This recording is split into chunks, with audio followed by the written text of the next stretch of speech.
¿Qué tal? ¿Cómo les va? Muy buenas noches y gracias, como siempre, por acompañarnos en la señal del Heraldo Televisión. Hoy vamos a hablar del acuerdo migratorio entre México y los Estados Unidos. Sí, es un acuerdo que pasó hace un tiempo, pero es momento, también es importante siempre revisarlo. A 3 meses de su implementación, el pasado martes, como yo le decía, el secretario de Relaciones Exteriores, Marcelo Ebrard, se reunió en la ciudad de Washington con las autoridades estadounidenses para revisar estos avances y, de acuerdo al canciller, hasta ahora se ha logrado reducir en un 58.7% el flujo migratorio hacia los Estados Unidos y también se han judicializado más de 300 casos por tráfico de personas. Esto como resultado de las medidas tomadas por el gobierno mexicano. Estas que le vamos a presentar a continuación fueron sus declaraciones desde ese momento. Muy buenas tardes.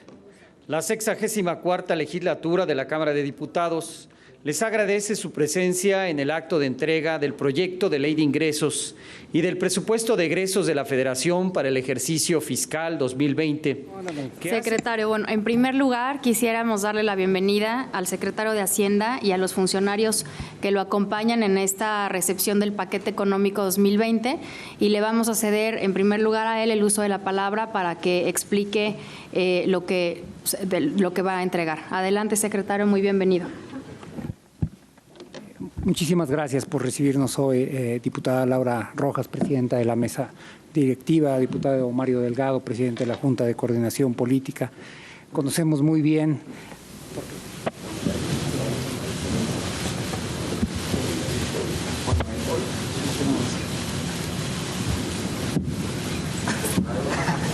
Son muchos documentos. Mucho dinero. Su presupuesto.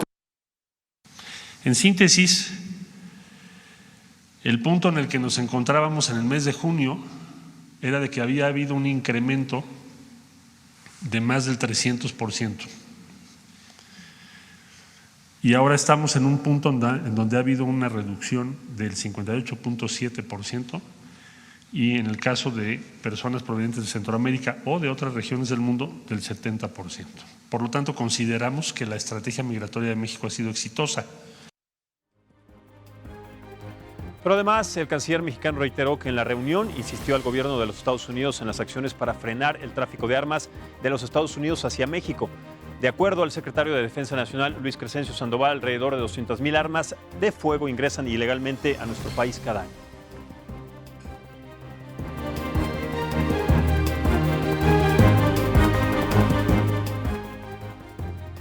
Bueno, pues para revisar este tema importante siempre, saludo a la mesa que nos acompaña el día de hoy, una mesa también muy importante y nutrida. Primero saludo con mucho gusto a José Carreño, él es periodista internacional y columnista del Heraldo. Señor Carreño, muchas gracias, bienvenido. Gracias por la invitación. Al contrario, muchas gracias. También está con nosotros Eunice Rendón, ella es especialista en temas de migración. Eunice, también bienvenida nuevamente, ¿cómo estás? Muchas gracias. Y finalmente a Jessica de Alba, ella es investigadora de la Universidad de Anáhuac, México, y también asociada con Mexi, que es especialista también en estos temas. Muchísimas gracias y bienvenida. Muchísimas gracias. Muchas gracias. Bien, vamos a empezar con este tema, si les parece bien. Ya pasó tiempo de las declaraciones del canciller Marcelo Ebrard. Veíamos en un momento pues estas declaraciones. Después de esa instancia, ¿ustedes con qué considera, maestro Carreño, sobre lo que le viene a México en relación binacional o bilateral con los Estados Unidos a partir de las exigencias del presidente Donald Trump? Yo creo que van a venir más. Simple y llanamente esto es, si no por otra razón, porque es, por decirlo de esta forma, la naturaleza de la bestia. Tanto el presidente Donald Trump como los Estados Unidos como sistema siempre están tratando de obtener los mejores y los mayores ventajas. En este caso, el tema es simple, es decir, para el presidente Trump, que está a punto de entrar en una campaña de reelección, si no es que puede decir que ya está en ella, en un momento muy complicado para él, está bajando su popularidad, está perdiendo o en visos aparentes de perder algunos puntos en su campaña, pues va a presionar más por aquellos temas en los que tiene mayor familiaridad. Y uno de esos temas importantes para él es justamente el tema de migración desde México.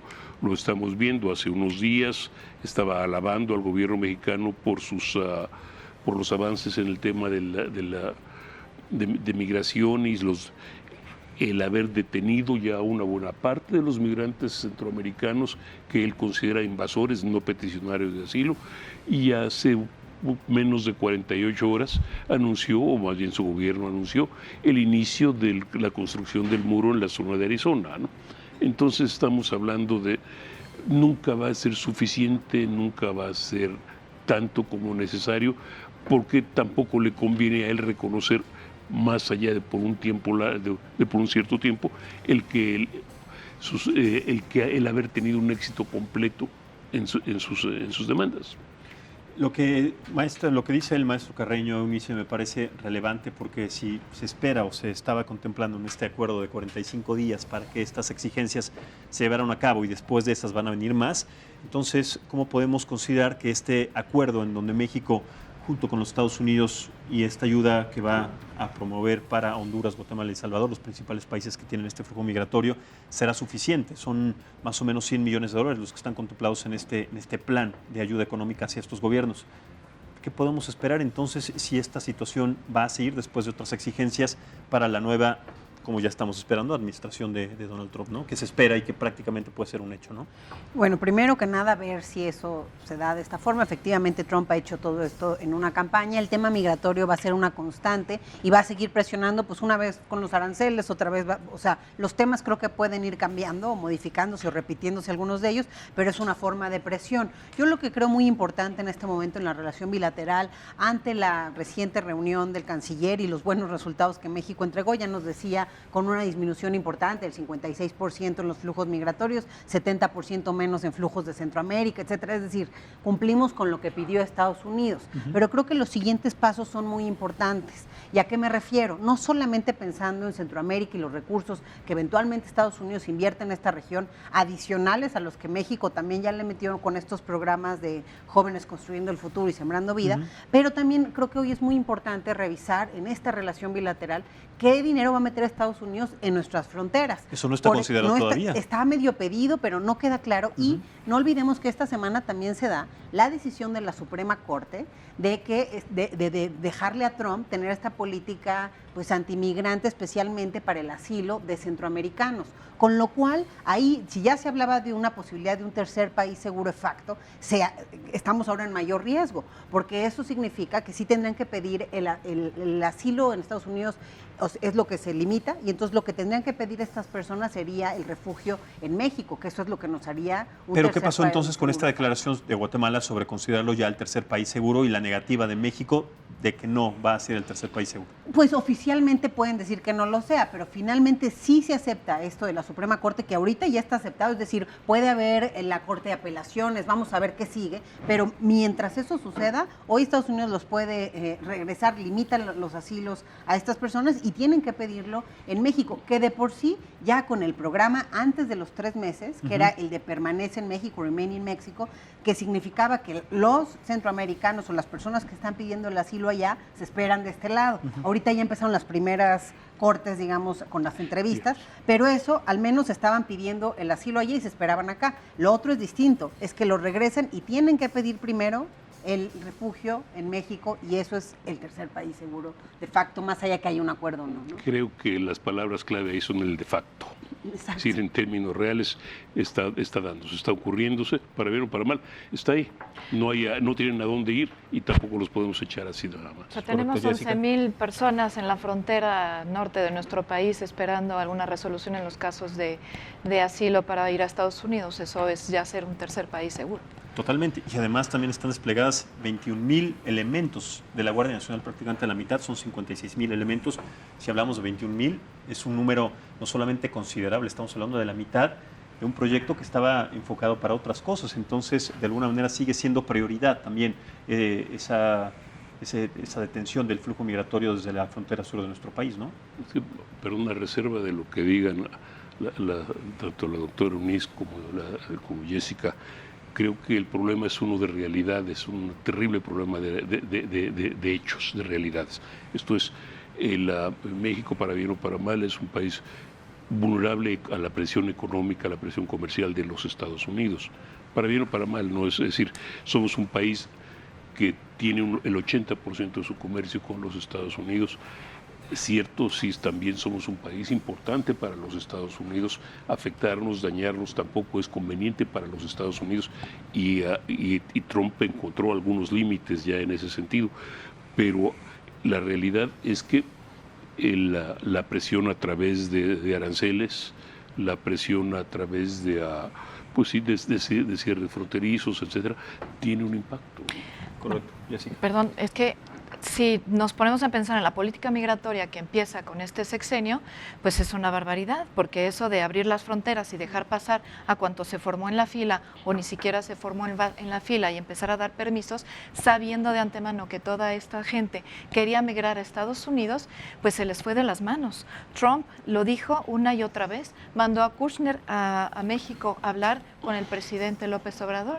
¿Y qué pasa? Pues no se hizo nada hasta que ya se puso el tema de los aranceles. Por supuesto que nos tienen pueden tenernos teniendo el 80% de nuestro comercio con ellos.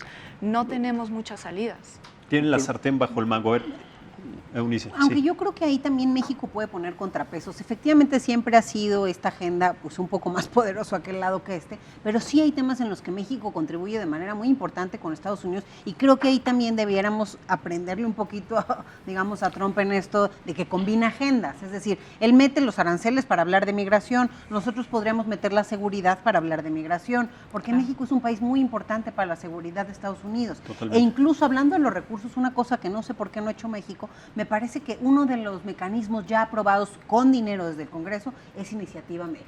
Iniciativa Mérida, digo, a diferencia de lo que dice el presidente, ahí sí creo, no es nada más para armamento y eso que él menciona. Creo que no le han contado Pero muy bien. para Tiene Andrés Manuel otros no fue pilares. importante. Porque la no Mérida. creo que no le han puesto sobre la mesa lo que es Mérida. Yo creo que, por ejemplo, tan solo el Pilar 4, que es de resiliencia y atención a comunidades, ese se podría utilizar y es más, tratar de negociar que se aumentara el porcentaje de recursos en este pilar, o sea, que tuviera más dinero el Pilar 4 que los otros 3, o hacer ahí alguna negociación. Y ese dinero, ya como hoy está etiquetado con resiliencia para las comunidades, podrías utilizarlo en el tema migratorio, y tampoco olvidarnos de un tema muy importante. Se habla de la seguridad, México ha detenido, sí, efectivamente hubo flujo. Hay que también darnos cuenta que en estos meses esa disminución que reporta el canciller, pues tampoco ha habido caravanas, o sea, sí hay varias cosas Correcto. que han logrado eso, pero algo importante es que este recurso se pudiera utilizar, Mérida, para trabajar en los componentes humanitarios. No es un problema de seguridad, también no vemos que puede ser un caos humanitario y así hay que ver. Totalmente. A ver, yo quiero tocar este tema porque en una relación bilateral existen siempre tratamientos y posturas económicas, sociales, políticas, pero hay una situación que a México le afecta directamente y que también tendría que tomar, no lo quiero decir como una ventaja, pero sí como un posicionamiento importante para esta negociación, y es el tráfico de armas de los Estados Unidos a México. O sea, es una situación que afecta a nuestro país de manera pues alarmante. Son más de 200,000 armas las que ingresan a nuestro país cada año, son 2,5 millones las que han ingresado a nuestro país sin que se tenga algún control, y ya sabemos cómo está la situación de seguridad. Ahora, ¿por qué México entonces, Jessica Maestro, no toma también esta parte en el contexto para negociar también algo que le afecta? Sí, yo estoy completamente de acuerdo con Eunice. Si Estados Unidos hace la negociación en un mismo paquete con todos los elementos adentro, que se ha dicho, muchos analistas, muchos estudiosos de la relación México-Estados Unidos lo han dicho varias veces, ¿por qué nosotros no hacemos lo mismo? Pues simplemente porque a lo mejor no hay una visión. La iniciativa Mérida tiene los 4 pilares fundamentales, pero ¿cuál ha sido uno de los mayores problemas? Que mucho dinero que se ha dado ha sido para el sistema de justicia, y estamos viendo que las reformas al sistema de justicia no están dando el mínimo resultado. Totalmente. El tema del tráfico de armas, estamos completamente de acuerdo. Estaba viendo las cifras, 7 de cada 10 armas que entran lo hacen por Estados Unidos, otras lo hacen por Centroamérica y otras partes del mundo. ¿Cuál es el problema? Pues que tú tienes una contraparte del lado mexicano y que tienes a un sistema de seguridad que está completamente rebasado y lo ha estado durante los últimos 20 años. ¿Cómo vas a decirle a Estados Unidos, a ver, tú paras las armas si tú eres como Estado incapaz de resolver los problemas de seguridad dentro de México? Me llamaba mucho la atención hoy que estuvimos viendo el desfile, que separaron los contingentes en seguridad interna y seguridad externa. Eso para mí fue es inaudito. ¿Cómo vas a tener esa separación con la Guardia Nacional, que es un cuerpo un poco extraño para lo que ha sido el uso del ejército, y el ejército mexicano separado en seguridad interna y seguridad externa? Totalmente, es una incongruencia, pero hay una incongruencia no solamente en ese aspecto, sino también hay una incongruencia en lo que se solicita, se pide y lo que se atiende completamente, maestro. Mira, aquí hay 2 o 3 puntos que son importantes. Esto es, tanto en términos de migración, en términos reales, en términos de migración, hemos tenido como país como una actitud de indiferencia o indiferencia relativa hacia la migración centroamericana en los últimos 20 años. Yo recuerdo haber visto grandes reportajes, si no de caravanas, sí sobre el tren. ¿Indiferencia o ineficiencia o cómo indiferencia? Yo creo que una combinación de esas 2 o 3 cosas. Sí. Es decir, había grandes reportajes, grandes historias sobre, por ejemplo, sobre las cantidades de personas que se movilizaban en aquel tren, La Bestia, ¿se acuerdan? Sí, claro. Estábamos hablando de multitudes verdaderas, tal vez no eran caravanas, pero eran multitudes en cada. Y que eran constantes, porque las caravanas eran por temporadas, en La Bestia eran constantes. Eran constantes. Aquel famoso hecho de San Fernando, en Tamaulipas, no ocurrió este año, ocurrió hace 10 años o así. Estamos hablando de una indiferencia, inoperancia, y negligencia, como se le quiera llamar, pero estaba ocurriendo. Es decir, en alguna medida podría decirse que este gobierno lo que está tratando de hacer es aplicar las leyes que ya estaban en los libros, que se supone que México tiene leyes que regulan la migración. Se supone. Es decir, perdón, ese es el pretexto que se da ahora a posteriori, entre paréntesis. Pero el hecho de que las leyes estaban ahí y no se respetaban, no se seguían, no se cumplían, por un lado. Por otro lado, pasamos al tema de armas. El tema de armas también es un tema que ha estado ahí los últimos 20 o 30 años. El tráfico ha pasado literalmente con una facilidad espectacular. Sabemos que ha habido, valga la expresión, siguen las mismas rutas que siguen las drogas. Estos pasan a través de los puertos de entrada y de salida entre México y Estados Unidos con toda la tranquilidad del mundo. Y solo voy a dar un detalle: hace 25 o 30 años, una pistola Saturday Night Special, es que se venden así de 50, se vendían entonces en $50. Por el puro hecho de pasar la frontera costaba ya 300. Correcto. Entonces había beneficio ahí y lo va a seguir habiendo mientras el gobierno mexicano o nuestras propias autoridades no podamos controlar aquello, y los Estados Unidos no lo van a controlar porque va contra sus leyes. Correcto. A ver, vamos a analizarlo también desde el punto de vista de la opinión de las autoridades. Vamos a escuchar, si les parece bien, las palabras de Luis Crescencio, el secretario de la Defensa, que habla sobre este flujo de armas ilegales que entran a nuestro país y cuáles son las consecuencias y también lo que se puede negociar a partir de este acuerdo bilateral con los Estados Unidos. Vamos a escucharlo y regresamos para analizarlo. Hay un ingreso ilegal de armas y de comercialización también. Esta actividad es una actividad clandestina. No tenemos datos con precisión, pero tomamos un dato que lo da ATF de Estados Unidos, que ellos calculan en 200,000 armas al año que ingresan al país. El 70% proviene de Estados Unidos y el 30% restante de España, Italia, Austria y otros países. Bien, ahí están las palabras del secretario de la Defensa Nacional, Luis Crescencio. Sí, con estos datos, que son cifras, son números, son aspectos que determinan pues esta situación, como bien lo dice el maestro Carreño, que no es de ahora ni de hace 10 años, es una situación de 20 años, pero también el canciller mexicano tiene una postura al respecto. Primero escuchamos a Luis Crescencio, después es importante escuchar al canciller mexicano Marcelo Ebrard, también para encontrar una coyuntura, una lógica, digamos que un acuerdo establecido entre estas dos opiniones para saber exactamente qué es lo que se tiene que hacer en punto, sobre todo tomando en cuenta que es una negociación con el presidente de los Estados Unidos. Vamos a escucharlo.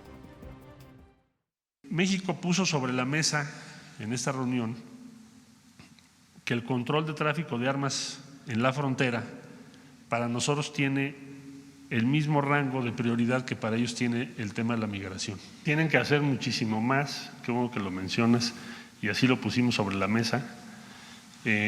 Lo que se está haciendo es muy poco, si no es que nada. A ver, Eunice, sobre estas dos posturas creo que hay materia suficiente para debatir al respecto, ¿no? Mira, primero que creo que sí hay que mencionarlo, como no es un problema nuevo, también políticamente lo han mencionado todos los gobiernos, es decir, no es la primera vez, también Calderón recordarán que hizo hasta un evento que les puso un letrero en la frontera, no more weapons, etcétera. Entonces sí es un tema que ha sido subrayado políticamente por muchas autoridades mexicanas. ¿En dónde esperamos la diferencia esta vez con Ebrard? ¿En dónde deberíamos ver la diferencia? Efectivamente, él ya viene varias reuniones bilaterales reiterando el tema. Ahora creo que lo nuevo, digamos, de la última reunión fue que ya se iba a formar un grupo binacional, que incluso el propio embajador también lo puso en Twitter. Entonces, se va a formar un grupo binacional de expertos para ver cómo realmente esto sucede, la disminución del tráfico de armas, que es un crimen transnacional además, en fin. Y creo que aquí lo importante, que con este flujo que vemos de 200,000 armas, México además tenemos que el 70% de los homicidios, que además van increciendo, digamos, en estos últimos meses, siguen una tendencia ya desde hace varios años, pues tienen que ver con armas de fuego. Entonces creo que lo importante en ese sentido, Ebrard hizo dos peticiones importantes. Una, la de armas, y ahí creo que tendríamos que ver, así como ellos nos pusieron 3 meses de plazo, pues pongamos plazos específicos para ver resultados y evaluación o medición de estos resultados en relación a este tema. Déjame hacer una pausa ligera ahí, pero si se ponen entonces estos meses de plazo, ¿puede afectar la firma del Tratado de Libre Comercio, del TEMEC ahora? Bueno, con los detalles que falta para que se concrete, si seguimos extendiendo y esa estrella afloja entre lo que dice el gobierno de los Estados Unidos, lo que exige, lo que nosotros podemos brindar, lo que exigimos de regreso, ¿puede afectar? Pues mira, yo creo que efectivamente podría afectar, pero también podríamos encontrar la forma de ir llevando el tema, digamos, en la parte, digamos, armas, inmigración, pues van a ser temas que van más allá del TECMEC, o sea, eso va a seguir sucediendo y tiene que ver con intereses bilaterales, binacionales. A todos nos interesa la seguridad fronteriza, ambos países están velando por ciertos intereses en común. Efectivamente, el tema de armas de aquel lado es más complicado, es decir, por eso a mí me gustaría ver cuáles son realmente las metas, porque al ser un tema que viene de la segunda enmienda, es un tema perfectamente legal, es un tema que ha tenido muchas discusiones allá y hay un problema, hay un financiamiento de la Asociación Nacional del Rifle, incluso en la política, entonces eso hace que tenga una influencia también relevante, por eso no sé hasta dónde llegue realmente este tema. Pero cuando se instaló este grupo binacional que anunció Marcelo Ebrard, dijo que se iban a hacer revisiones mensuales para conocer más o menos el índice de armas. Eso es lo que habría que ¿Quién ver, va a tener esos números? Y a final de cuentas lo que se pueda establecer dentro de las autoridades son otros números de lo que generalmente escuchamos que tiene el gobierno de Andrés Manuel para tener una posición, pues, si lo quiero decir así, de tranquilidad hacia la gente. O sea, ¿cómo podemos establecer que eso, Jessica, puede ser una medida de solución y sobre todo datos reales, contundentes? Bueno, yo creo que ahí nos vamos a topar un poco con pared. Esa es mi percepción. No, pues eso es delicadísimo. Porque, a ver,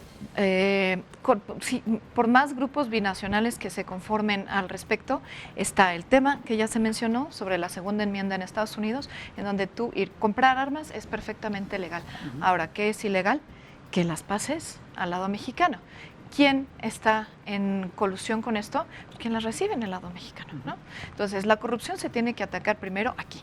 Y parece ser que hemos sido bastante ineficientes en atacar la corrupción, por más que haya sido unos temas de campaña del jefe del Ejecutivo. Entonces, no es tanto problema de Estados Unidos y nuestro de este lado de la frontera. Es nuestro problema porque las armas son ilegales aquí, pero no son ilegales allá.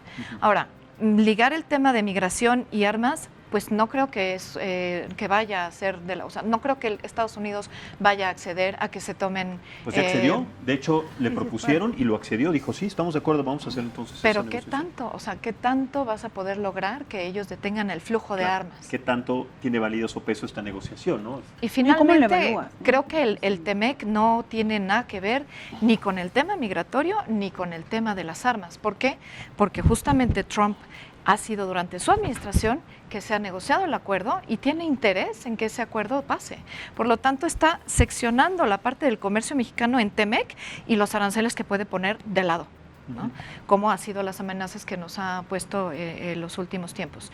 Y migración, no digamos, ¿no? O sea, armas, migración está fuera de los límites del TEMEC, que además hay muchos dentro de Estados Unidos que están a favor de que ya, por favor, ese tratado se ratifique. En México todos estamos de acuerdo, en Estados Unidos parece que una gran mayoría, pero los demócratas son quienes están ahora tratando de frenar un poco, viendo a ver qué tan cierto es que México va a acceder a los estándares en medio ambiente y en las demandas laborales.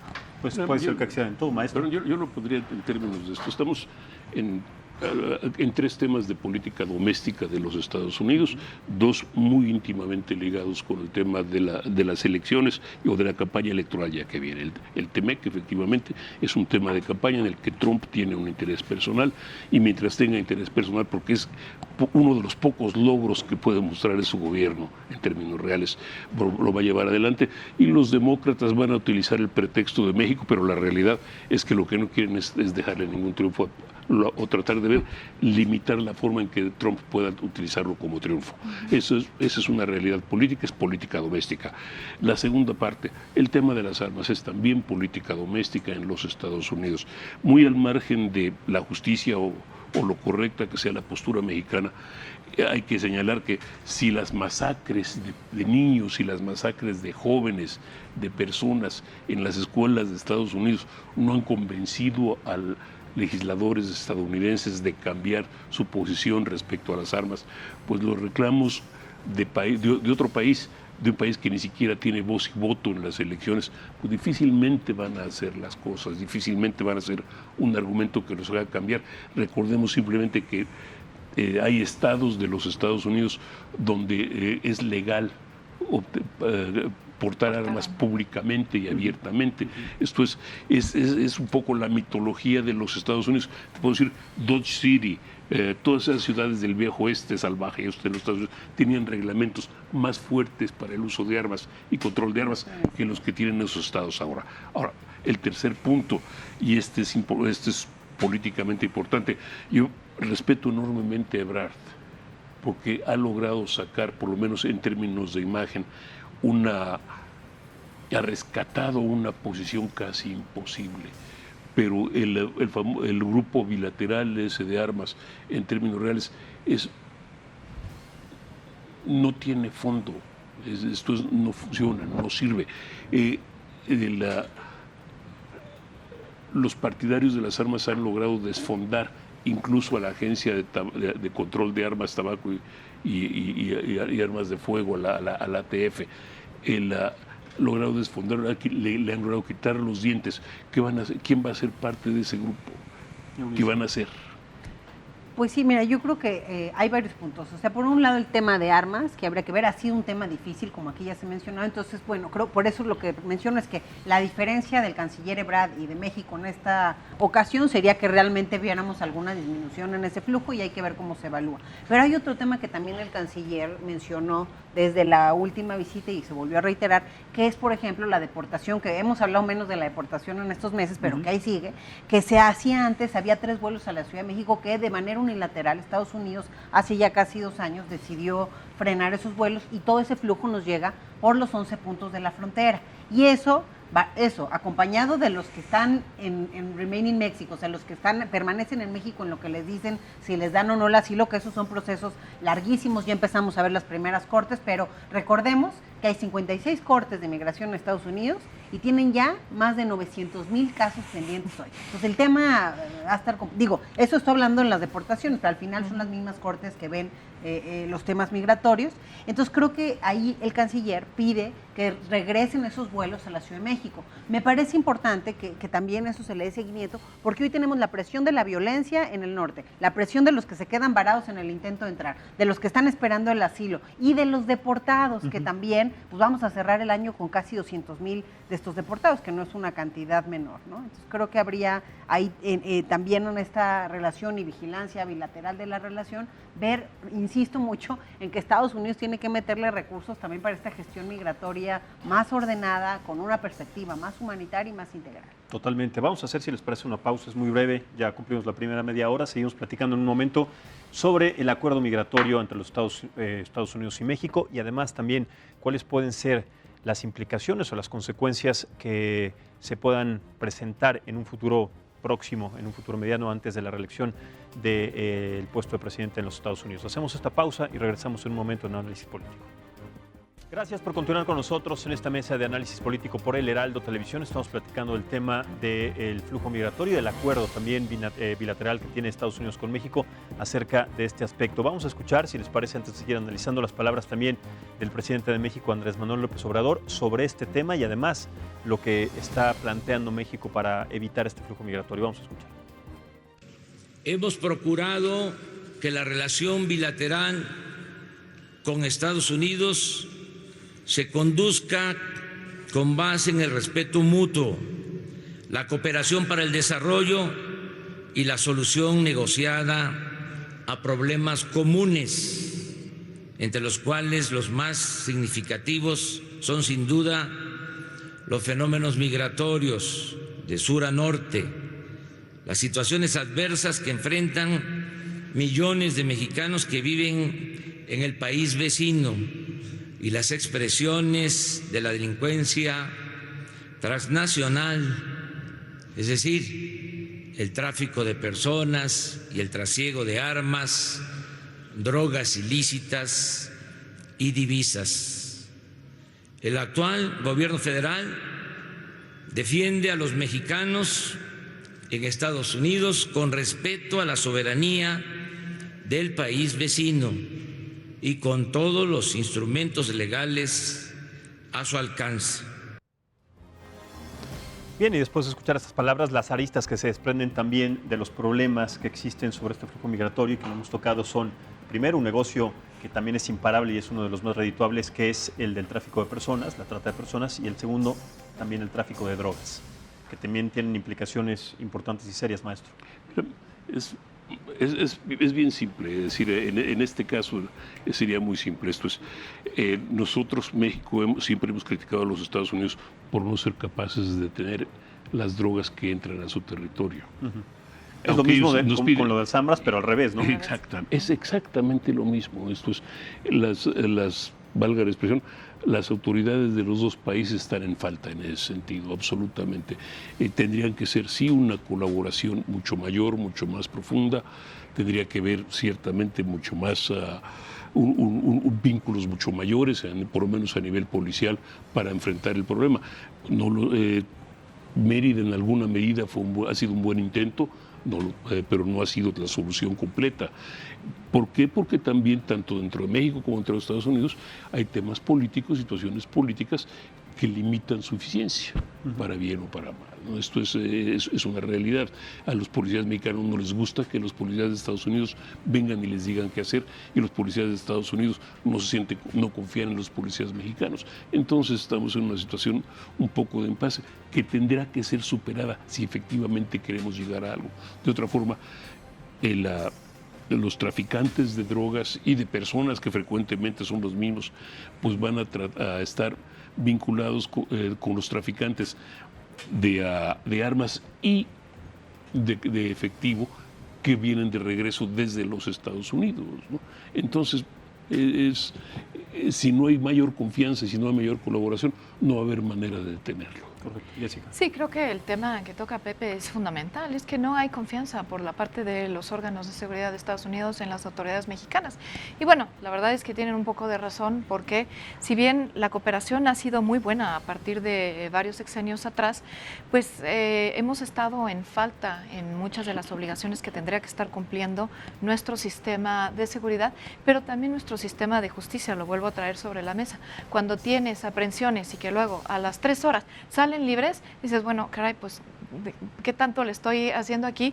Que la verdad es que no me está cambiando la ecuación. Entonces, el tema de la confianza es fundamental, y si ese problema no se resuelve, no hay relación de cooperación que pueda ir más allá.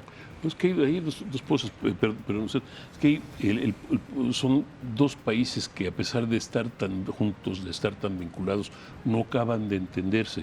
Es decir, del lado estadounidense, por ejemplo, ciertamente hay un problema de confianza que las autoridades mexicanas, pero del lado del mexicano también. Claro. Esto es, los mexicanos no acabamos de entender, por ejemplo, las autoridades no acaban de entender, por ejemplo, la figura del testigo protegido, ni de los tratos que se puedan hacer dentro del sistema judicial estadounidense para que alguien que ha sido, por decir un ejemplo, un importante narcotraficante pueda colaborar con las autoridades y quedarse con libertad y parte de sus recursos simplemente porque los ayudó a detener a otros. Entonces es muy complicado, es mucho más complicado, ¿no? Eunice. Pues yo creo que efectivamente en esta relación esos son temas fundamentales y además que han ido modificando incluso actores que se meten en estos temas. Por ejemplo, la trata y el tráfico de migrantes, que bien decías. Cada vez más se vuelve un tema interesante para grupos del crimen organizado porque pueden cobrarle más a los migrantes. O sea, es una moneda de cambio para ellos indispensable. Pues es un nuevo negocio, es decir, ellos piensan en términos de negocios. ¿Por qué? Porque hoy le puedes cobrar a un migrante $30,000 que no tiene, pero te va a dar 5,000 y entonces se convierte en trata porque del otro lado tienen que trabajarle para pagarte lo que te debe. Entonces, eso es un ejemplo. En el tema de drogas, creo que también hay que analizar, además de todo lo que ya se dijo, los intereses, porque también por alguna razón Estados Unidos ha estado muy interesado en que México no se legalice las drogas, es decir, sí parece que hay un lobbying en ese sentido, cuando allá estamos viendo las ganancias que están teniendo algunos de los estados que ya legalizaron al menos la marihuana, ¿no? Y entonces sí hay unas ganancias importantes que creo que habría que también pues valorar, porque de esta forma lo que hoy tenemos es que la violencia se queda de este lado, ¿no? Las drogas pasan hacia allá, la demanda está hacia allá. Entonces creo que ahí también que con las nuevas políticas que ha mencionado el gobierno mexicano tendremos que ver un replanteamiento en este sentido de las drogas. Y creo que algo muy importante también, y se mencionaba hace rato, Jessica lo decía, es la corrupción. Entonces creo que lo que sí tiene ahí como tarea el gobierno mexicano en el tema de armas, o sea, nuestra posibilidad sí está en generar una frontera más segura de allá para acá, en ese sentido, por el tráfico de armas, es decir, quiénes están participando de este lado en eso. Y lo mismo, al final el tráfico, de lo que me digas, tiene que ver con los dos lados. Hay gente de Estados Unidos y autoridades metidas como mexicanas. Entonces, por eso incluso en el tema migratorio veíamos que había clases, es decir, si tú quieres cruzar VIP, pues pagas tanto y entonces casi pasas caminando. Si tú quieres cruzar, tienes tanto dinero, pues te vas por el río. O sea, según tu presupuesto, la manera de cruzar, pero al final es un crimen transnacional porque viene desde Centroamérica. Hay actores, todos los polleros, en fin, es una red, digamos, que en el tema migratorio, pero lo mismo pasa en el tema de drogas y lo mismo pasa en el tema de armas, ¿no? Y sí, Jessica. Nada más a apuntar que efectivamente el tema de la trata de personas se ha convertido en el primer negocio más rentable a la par de la droga, si no es que más que la droga. Es de hecho más. A ver, aquí, y lanzando una idea al aire, me parece que en situaciones como esta se tienen que encontrar diferentes puntos de negociación, porque esto es una negociación. Están involucrados los agentes aduanales, los polleros, los migrantes, el gobierno tanto de Estados Unidos y de México, los cancilleres, en fin. Pero si de alguna manera, y tocando este tema otra vez sobre lo que se queda en cada país, las remesas que llegan de los mexicanos de los Estados Unidos hacia México es una cantidad impresionante. ¿Por qué no se puede entonces, a partir, más allá de deportar a las gentes, es una idea, negociar sobre un porcentaje de lo que se manda a México, de lo que llega a nuestro país, para dejarlo en Estados Unidos y para que esa economía de alguna manera se siga reactivando? No podemos pensar en un avance o en una estabilidad económica en los Estados Unidos si no existen migrantes, y no nada más en los Estados Unidos, en todo el mundo. ¿Cuál es su punto de Mira, vista? yo creo que ahí más bien es hacerlo, entender a Estados Unidos, ¿no? Es parte de lo que se tiene que trabajar. Ya, sin que pase eso, hoy esos mexicanos y esos, sobre todo, solamente hablando de los mexicanos, que somos 35 millones de personas de origen mexicano en Estados Unidos, de primera, segunda y tercera generación, hoy aportan a Estados Unidos más del 8% del PIB. Entonces ya hay una influencia mexicana. Digo, el tema de remesas creo que se pueden hacer muchas cosas, pero yo las haría más hacia quizá hacer remesas productivas, generar algunos otros proyectos como se de me corte ocurrió la primera idea binacional. para saber, a partir de eso que es un tema, ¿qué se puede negociar? Porque son temas de negociación, más allá de tener o de que en un país o en otro se quede.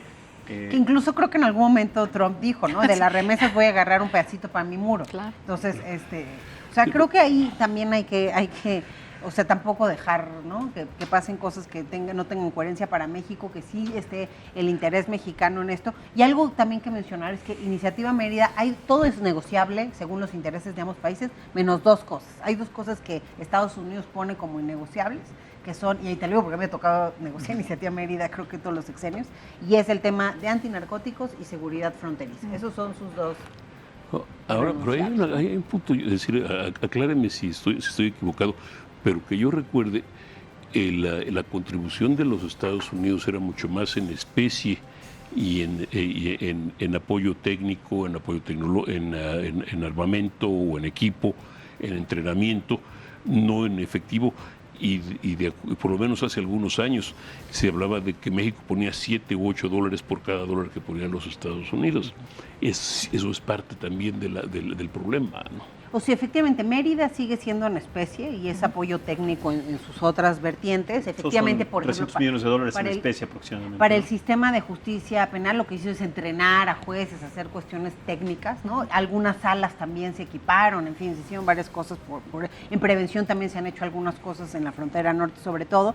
Y mucho, creo que lo que ha cambiado en Mérida es que en los últimos años, a falta de claridad como de esta parte binacional, siento yo, lo que hicieron es meterse mucho en los estados, entonces ya la negociación es también con gobiernos estatales, o sea, que creo que ahí sí tendría que la federación tener pues un control pero ese mayor, es un problema ¿no? de otro tipo, ¿no? Ahora sí que es un animal que entra en el ámbito completo de una relación que ya no es de relaciones exteriores, me disculpan, ya es una relación que doméstica. En términos reales los diplomáticos llaman de una relación interméstica, ¿no?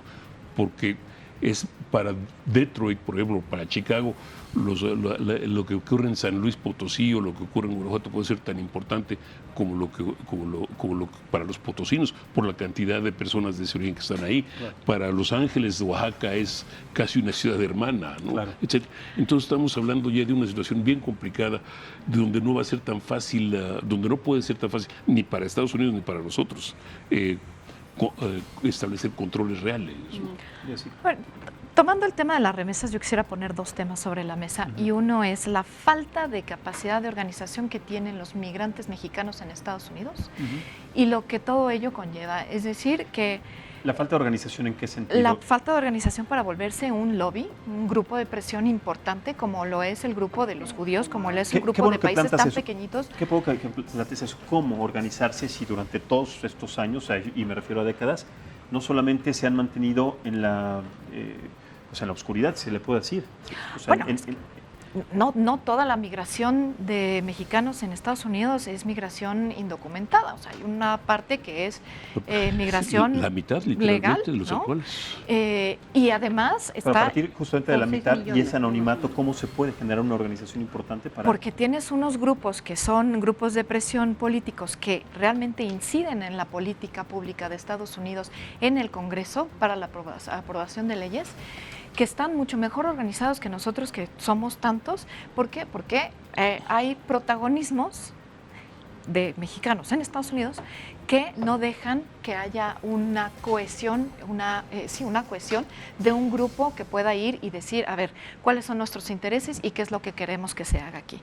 Eso por un lado. Por otro lado, el tema de hay el 10% de lo que se gasta en Estados Unidos, de los emprendedores en Estados Unidos, tiene que ver de fuentes de origen hispánico, y de eso la mitad es de mexicanos. Entonces, tienen una capacidad adquisitiva los mexicanos en Estados Unidos que va mucho más allá de cualquiera que me digas de Puerto Rico, de cualquiera que me digas. Las gráficas son realmente impresionantes. Claro, a ver, perdón maestro, vamos por partes, porque realmente le importa, o sea, si hacemos una introspección y hacemos una crítica congruente, ¿realmente le importa a los Estados Unidos que se detenga el flujo de migración? Lo digo por esto, vamos a ponerlo en 3 puntos fundamentales. ¿Cuál es el origen de la migración? Esa es una gran pregunta. Aquí vamos a decirlo de esta forma. ¿A los Estados Unidos les conviene, les interesa la migración? Sí, por supuesto. Los intereses económicos. No, al contrario. Claro, pero su postura es distinta. Ahora, por poner 2 ejemplos, el señor Einstein era migrante, el señor Fermi era migrante, ¿no? Newton era migrante, etcétera. John Lennon era migrante, etcétera. Es decir, hay interés. Ahora, ¿cuál es el problema? El problema ahí es básicamente racial. Perdón, es un tema totalmente racista. Pero más allá de la actitud supremacista que tiene Donald Trump, esto ha sucedido durante diferentes administraciones. Pero Trump es el síntoma, es francamente el síntoma. Es así el último brote de algo que ya estaba ahí y que en alguna medida Trump ha aprovechado. Eso está ahí. Es decir, hay una actitud racial, sí. Es decir, no es nueva tampoco, es algo que se ha dado por mucho tiempo. Entonces, pero de que les interesan los migrantes, por supuesto que les interesa. Es decir, ha sido lo que la mano de obra barata que les ha permitido levantar ciudades, ha sido la mano de obra barata que les ha permitido levantar cosechas, ha sido la mano de obra barata que les permitió construir ferrocarriles. Los ferrocarriles de Estados Unidos no los construyeron los trabajadores blancos, los construyeron los chinos. La ciudad San Diego no fue construida con manos anglosajonas, fue construida con ingenieros anglosajones probablemente, pero con manos mexicanas y chinas, etc. Entonces, sí les interesa, pero hay sectores a los que no les gusta por una cuestión entonces, es una racial. situación racial y cultural. Ahora, si entonces esto ha fortalecido, ha forjado, digamos, que la historia y la economía de una nación, y todos estos migrantes vienen de Centroamérica, de México, etcétera, en esas naciones, esa materia prima, ese poder humano, esa materia humana, ¿no sería indispensable también para desarrollar una nación? Es decir, en Honduras, en Guatemala, en El Salvador, en México, ¿no sería indispensable nuestros trabajadores si tuvieran las condiciones? Esa es una. La segunda, la seguridad, que es otro tema por el que se presenta la migración. La tercera, por la falta de trabajos. ¿Por qué no controlar la migración si es importante para nosotros a partir de esos temas? Más allá de invertir $100 millones en estos países, en Guatemala, Honduras y El Salvador, para considerarlos como tercer país. Ahí sí, aun cuando pueda parecer desagradable, yo estaría de acuerdo, estoy de acuerdo en esa inversión, porque finalmente 100 millones, invertir 100 millones de dólares. Sí, pero es suficiente. No creo que sea suficiente. Nada, ¿no? Pero apoyarlos a tratar de conseguir mejor gobernabilidad, mejor economía, y tratar de mejorar sus condiciones y evitar que su gente salga, porque va a salir a través de México, sí nos conviene. Y si vamos, el impacto, para bien o para mal, el impacto negativo que tienen, que han tenido sobre México, lo hemos visto de hecho en la negociación o las presiones del presidente Trump sobre México para migración. ¿Estás de acuerdo? ¿Discrepas? A ver, creo que es un tema muy complicado y a lo mejor podemos, si lo partimos un poquito, podemos encontrar nuevas aristas. Primero hay que ver el tema de desarrollo en Centroamérica. A ver, es obvio que no es nueva la idea de dar dinero para el desarrollo en Centroamérica, eso se ha dado toda la vida. ¿Qué es lo que pasa? Que estos países, si México tiene instituciones débiles, bueno, las de Centroamérica, o sea, son débiles y lo que le sigue de débiles. Entonces vas, capacitas, das dinero, llevas a cabo programas y eso se va a un hoyo negro. Entonces no hay realmente algo que un hoyo negro o la corrupción, o sea, no terminan estableciendo ese origen para lo que se necesita, ¿no? Siguen siendo gobiernos sumamente corruptos, claro, sociedades oligárquicas que va más allá de lo que nos podamos imaginar. Entonces no hay dinero ahí que alcance para realmente sacar del subdesarrollo a estos países y que se haga una estrategia de Estados Unidos, me atrevería a incluir a Canadá, desde Canadá a Centroamérica, y se haga un nódulo de productividad y de seguridad común. Eso es muy difícil de lograr. Por otro lado, el tema de el racismo es un tema de sociedad de Estados Unidos, siempre ha estado ahí, no es nada nuevo. Yo sinceramente no creo que Trump sea un supremacista, sinceramente no lo creo.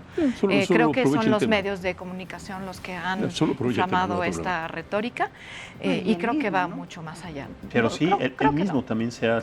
Él no se considera supremacista y no se considera... Claro, él está dicho todos los discursos que lo hacen verse así. No, sería el colmo que se considera supremacista, no se considera... Uno siempre considera misógino. Steve Bannon puede serlo y tampoco creo que sea misógino. O sea, hay una construcción del Trump que vemos que no necesariamente es toda la idea, es toda la realidad de lo que podemos conocer. Eso por un lado. Y eso quiere decir que, a ver, a Estados Unidos por supuesto que le interesa la migración.